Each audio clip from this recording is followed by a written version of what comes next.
Hi everyone, welcome back to my channel Achieving Alpha and welcome back to another episode of Smart Money Analysis for today, that is 25th of May 2021. And first of all, to those who watched the Smart Money Analysis for yesterday, do let me know in the comments how you felt about that and what basically happened, and if at all you made profits, I would be glad to hear that.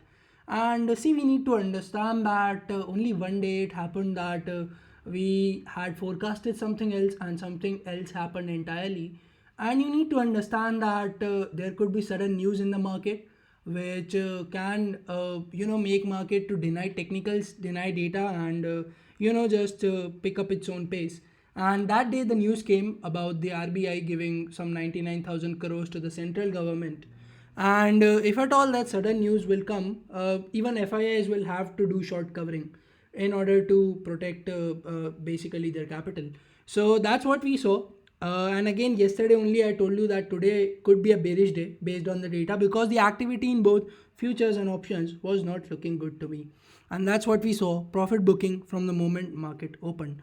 So we need to understand the operator game and let's try to decipher what's happening behind the scenes along with data and charts. So let's begin. So first of all, we start by looking at the daily candles. So this is the daily candle for the Bank Nifty futures.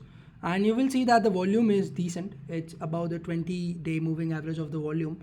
And the candle is looking a big bearish candle here. Although not that big, but this is sufficient.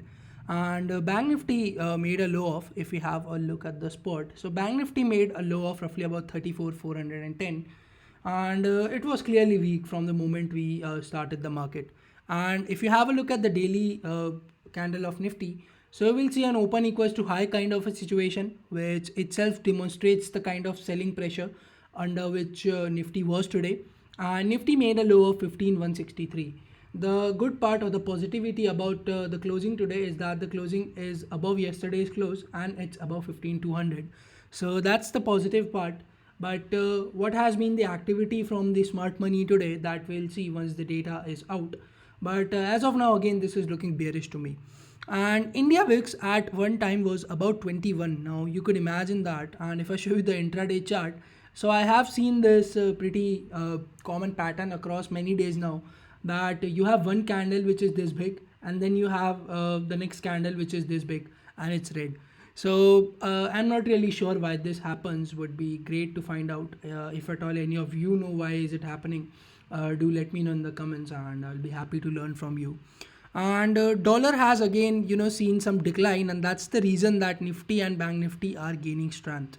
And basically one of the other reasons behind the weakness in Bank Nifty today was the statement of the HDFC Bank CEO, in which he mentioned that there could be more retail default and the NPS could increase because of the second wave.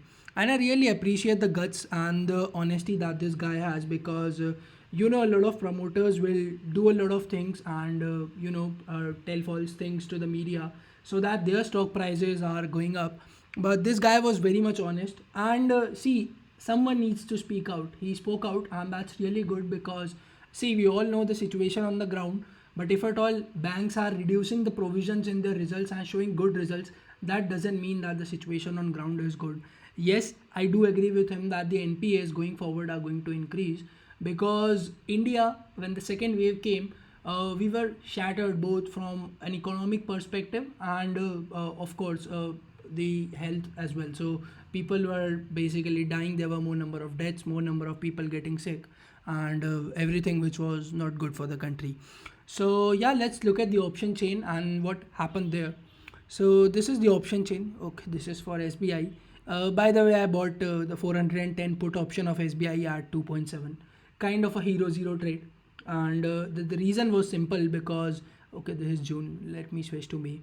The reason was very much simple because you see, since the last 2 days, SBI has been somehow holding, and if at all it even goes to 400, then you can imagine that per lot it will be a profit of more than 10k. And if not, then I will lose out the whole premium, which is 2.7 into 1500. And yeah, by the way, the lot size of SBI has been changed from 3000 to 1500, but I am okay with that. But the chances of success, or basically the risk reward, is too much, and this will basically help me a lot, which is gamma.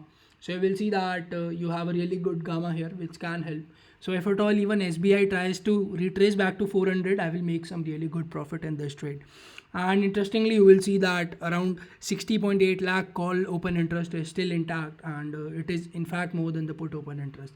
Anyways, let's see what happens, and let's analyze Nifty and Bank Nifty. So Nifty in Telegram also, I told you that I saw some unwinding at 15,000 today, which was kind of weird because it could have two implications, that the people who wrote their puts here are shifting their puts to higher level, which is let's say 15,100 and 15,200. But surprisingly, even not a lot of OI has been added here. 15,200 there are some new contracts which are added, but 15,100 again there is not a lot of addition. But on the call side, you saw basically writing everywhere, and again the highest OI stays intact at 15,500, and the highest OI on the put side stays intact. Okay, 15,000 saw some unwinding, so it is at 14,000, but practically speaking, it is still at 15,000, and it should act as a credible support for this particular expiry. But I have already mentioned that I do suspect that the operators are playing out some very bad game, and I hopefully think that this expiry is going to be a surprise. So it's better to avoid trading, because you see that there have been too many shots, which I can see in the data for the FIIs, and yet the market is going up, and it's hard to digest that the FIIs are going to accept this particular loss. But let's see. Anyways, let's have a look at the max pain and PCR. So the max pain is at 15,100, which is indicating that the expiry could happen near to this level, and the PCR has reduced today and it's at 1.05. Again, it's neither too oversold nor too overbought, so it's in a comfortable zone. Let's have a look at Bank Nifty. So Bank Nifty, again you will see that although we did not see a lot of unwinding, but basically 35,000 we see a very strong resistance, because a lot of people have returned calls here. In fact, sometime during the day this number was more than 25 lakh contracts only on the call side of 35,000. So that tells me that 35,000 is not going to be easy to break. Yes, if at all we open gap up and we sustain above that level. See, sustaining above a particular level for at least 30 minutes is very much important if you want to consider it a breakout. Otherwise, how do false breakout happen, which you must have saw today. Yesterday. So this is what we have. Talking about the highest OI, it is at 34,000, and I think it's going to be a decent support. I would not call it very strong, because I did tell you yesterday that if Bank Nifty is rallying more than 1500 point in 2 days, I wouldn't be surprised if it suddenly gives a 1,000 point fall. That is a possibility, I mean. So let's see. And so 34,000 to 35,000 is a broader range, but I do suspect that 34,000 could be broken if at all today's numbers are also negative from the FIIs, which is something which we have to look at. So overall, you can see that there has been addition on the call side.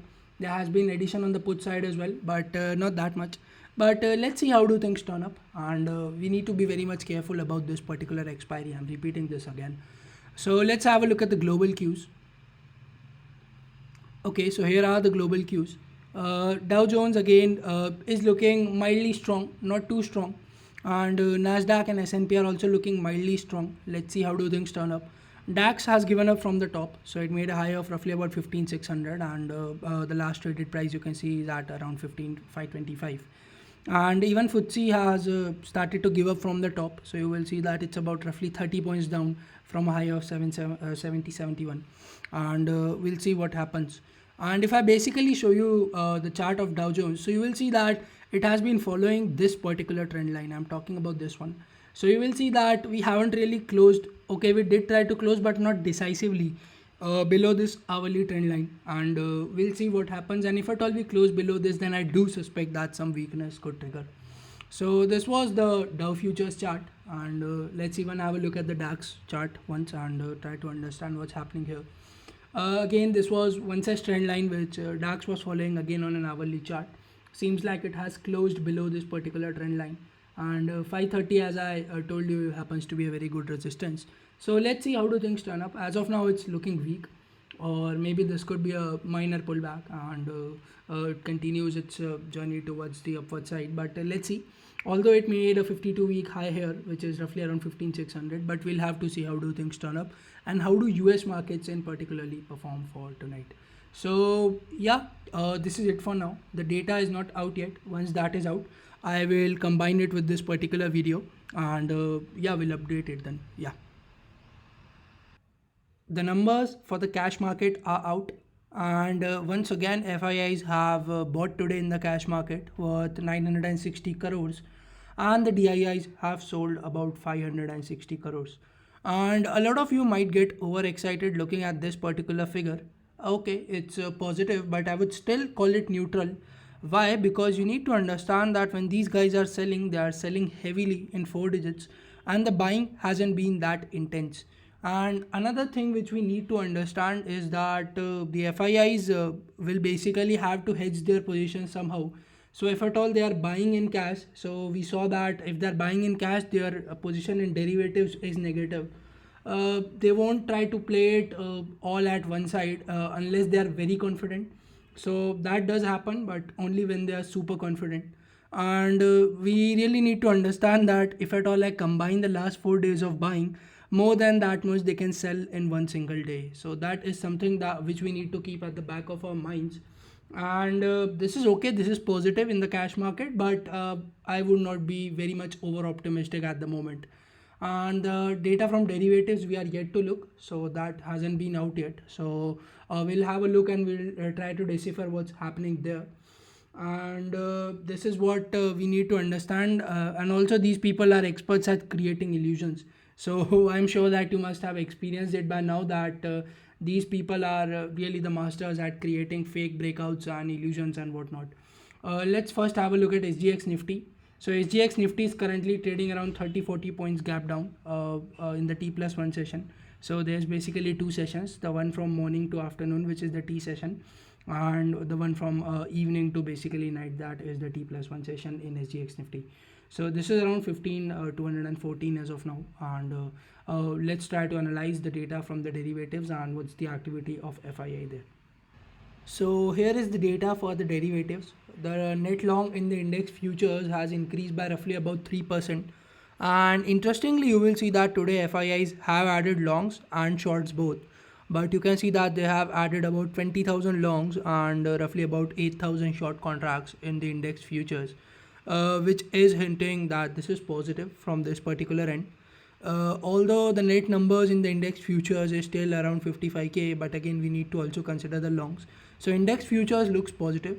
Stock futures, if I talk about this, so the longs have been decreased and the shorts have been added, although not a lot of shorts have been added, but again this is okayish kind of number. But again index futures looks positive. Let's have a look at the option writing activity.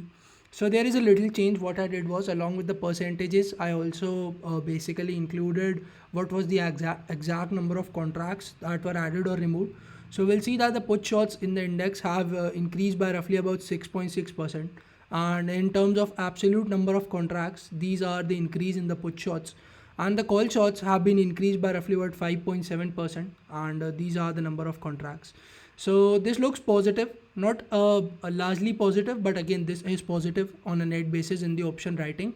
Talking about option buying, you will see that there is an increase of about 7% in the call longs in the index, and about 23,500 contracts more added in the long side. Put long, you will see that there is an increase of roughly about 6.6%.